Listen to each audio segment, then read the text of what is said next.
आदरणीय भारतीय समभाग गुंतवणूकदारांनो, नमस्कार. ठाणे महाराष्ट्र येथून मी सत्यजित अभयकुमार शहा.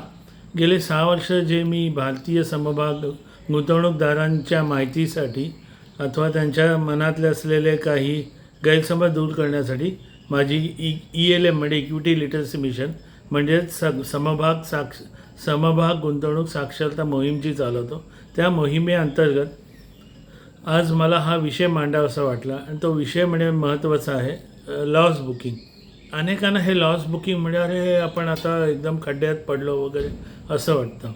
एक लक्षात ठेवा, लॉस बुकिंग हा म्हणजे खड्ड्यात पडल्यासारखा नाही आहे.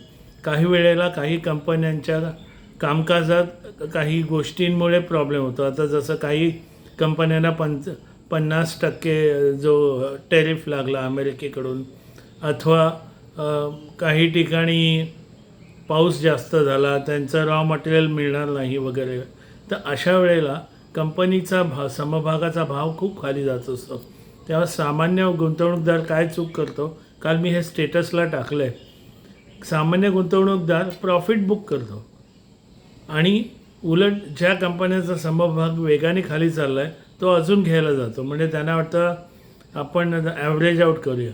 हे अगदी चुकीचं आहे. कारण जेव्हा तुम्ही प्रॉफिट बुक करता, याचा अर्थ जी कंपनी प्रॉफिटमध्ये आहे, जिचा भाव वाढतो ती विकताय.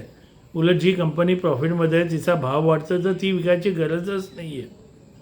उलट खाली जाणाऱ्या कंपन्या विकून तुम्ही दुसरा समभाग चांगला घेऊ शकता. आणि हेच महत्त्वाचं. आणि ह्याला मी रिशफलिंग पण म्हणतो. पण रिशफलिंगसाठी लॉस बुकिंग गरजेचं आहे.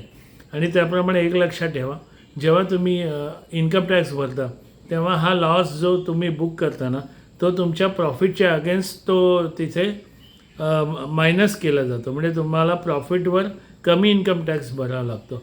आणि हे जर माझं काही चुकीचं असेल, नाहीतर मी कोणी अकाउंट्समधला तज्ज्ञ नाही आहे, तुम्ही तुमच्या चार्टर्ड अकाउंटंटला विचारू शकता. पण हा एक मुद्दा लक्षात ठेवा, लॉस बुकिंग करायला कधीही घाबरू नका. म्हणजे हा तुमचा पैसा, घामाचा पैसा एक लक्षात ठेवा.